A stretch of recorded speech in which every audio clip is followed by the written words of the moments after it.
語聞き流し10分間、名作リスニング、英語テキストと MP3 ダウンロード、その他の物語は、ホームページよりご利用いただけます。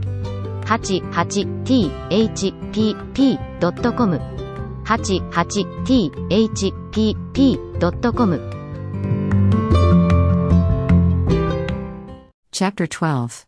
Alice's Evidence.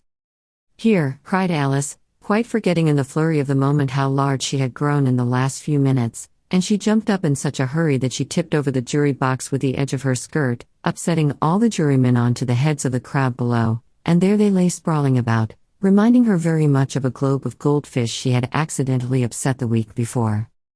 "Oh, I beg your pardon," she exclaimed in a tone of great dismay, and began picking them up again as quickly as she could, for the accident of the goldfish kept running in her head, and she had a vague sort of idea that they must be collected at once and put back into the jury box, or they would die.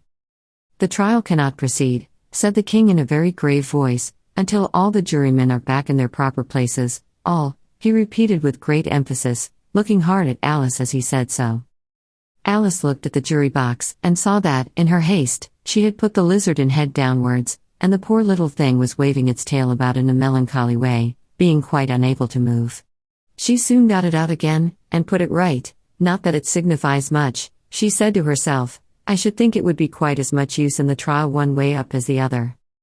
As soon as the jury had a little recovered from the shock of being upset, and their slates and pencils had been found and handed back to them, they set to work very diligently to write out a history of the accident, all except the lizard, who seemed too much overcome to do anything but sit with its mouth open, gazing up into the roof of the court.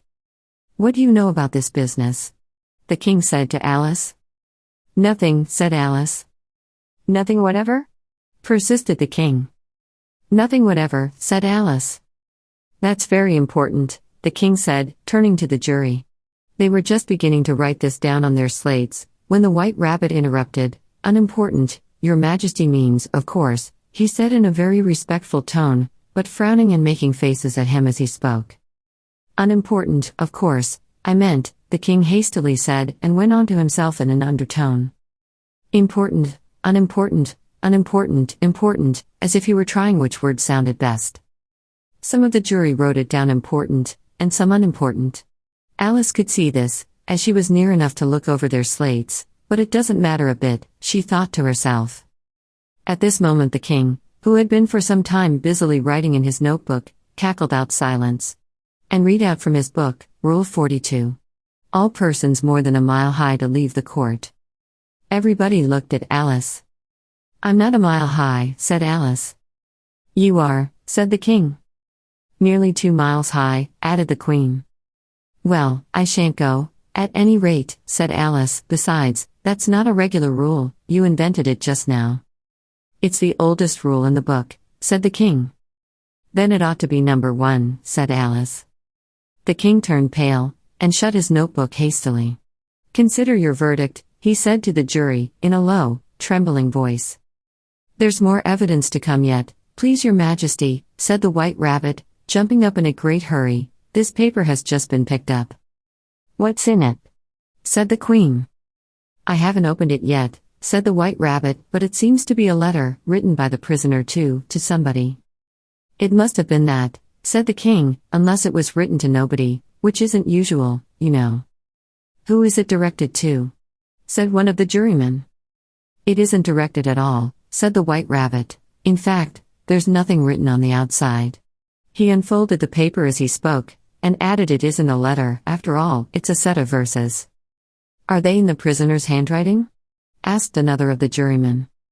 "No, they're not," said the White Rabbit, "and that's the queerest thing about it." The jury all looked puzzled. "He must have imitated somebody else's hand," said the king. The jury all brightened up again.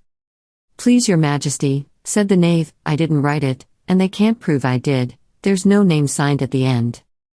"If you didn't sign it," said the king, "that only makes the matter worse. You must have meant some mischief, or else you'd have signed your name like an honest man." There was a general clapping of hands at this. It was the first really clever thing the king had said that day. "That proves his guilt," said the queen. "It proves nothing of the sort," said Alice. "Why, you don't even know what they're about." "Read them," said the king. The White Rabbit put on his spectacles. "Where shall I begin, please your majesty?" he asked. "Begin at the beginning," the king said gravely, "and go on till you come to the end, then stop." These were the verses the White Rabbit read. "They told me you had been to her, and mentioned me to him. She gave me a good character, but said I could not swim. He sent them word I had not gone. We know it to be true. If she should push the matter on, what would become of you? I gave her one, they gave him two. You gave us three or more. They all returned from him to you, though they were mine before. If I or she should chance to be involved in this affair, he trusts to you to set them free, exactly as we were.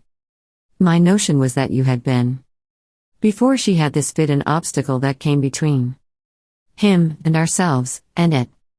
Don't let him know she liked them best. For this must ever be a secret, kept from all the rest, between yourself and me.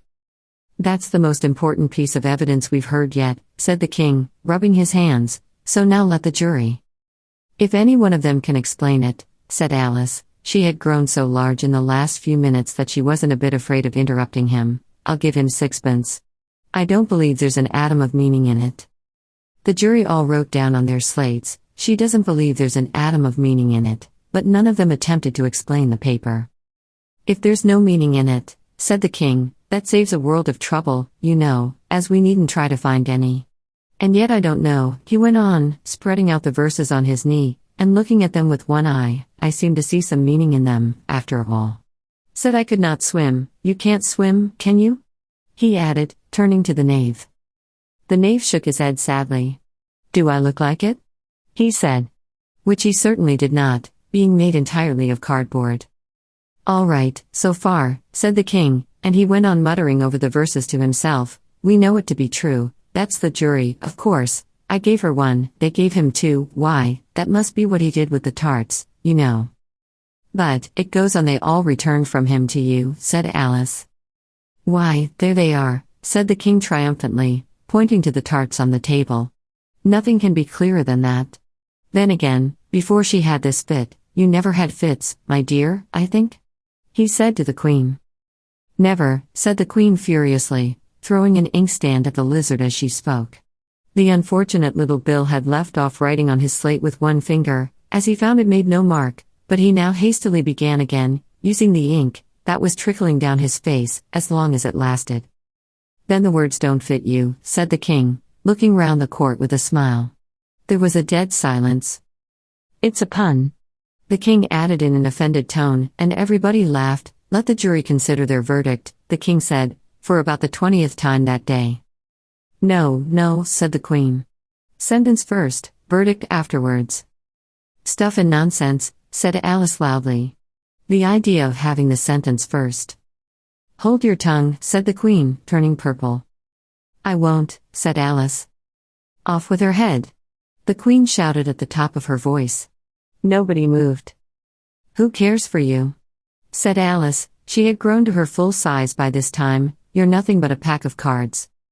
At this the whole pack rose up into the air, and came flying down upon her. She gave a little scream, half of fright and half of anger, and tried to beat them off, and found herself lying on the bank, with her head in the lap of her sister, who was gently brushing away some dead leaves that had fluttered down from the trees upon her face.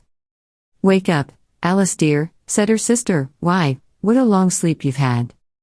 "Oh, I've had such a curious dream," said Alice, and she told her sister, as well as she could remember them, all these strange adventures of hers that you have just been reading about. And when she had finished, her sister kissed her and said, "It was a curious dream, dear, certainly, but now run into your tea, it's getting late." So Alice got up and ran off, thinking while she ran, as well she might, what a wonderful dream it had been. But her sister sat still just as she left her, leaning her head on her hand, watching the setting sun and thinking of little Alice and all her wonderful adventures, till she too began dreaming after a fashion, and this was her dream. First, she dreamed of little Alice herself, and once again the tiny hands were clasped upon her knee and the bright eager eyes were looking up into hers. She could hear the very tones of her voice and see that queer little toss of her head to keep back the wandering hair that would always get into her eyes, and still as she listened, or seemed to listen, the whole place around her became alive with the strange creatures of her little sister's dream. The long grass rustled at her feet as the white rabbit hurried by, the frightened mouse splashed his way through the neighboring pool, she could hear the rattle of the teacups as the March Hare and his friends shared their never-ending meal, and the shrill voice of the queen ordering off her unfortunate guests to execution. Once more the pig baby was sneezing on the duchess's knee, while plates and dishes crashed around it. Once more the shriek of the griffin, the squeaking of the lizard's slate pencil, and the choking of the suppressed guinea pigs, filled the air, mixed up with the distant sobs of the miserable mock turtle. So she sat on, with closed eyes, and half believed herself in Wonderland, though she knew she had but to open them again, and all would change to dull reality. The grass would be only rustling in the wind, and the pool rippling to the waving of the reeds, the rattling teacups would change to tinkling sheep bells, and the queen's shrill cries to the voice of the shepherd boy, and the sneeze of the baby, the shriek of the griffin, and all the other queer noises, would change, she knew, to the confused clamor of the busy farmyard, while the lowing of the cattle in the distance would take the place of the mock turtle's heavy sobs.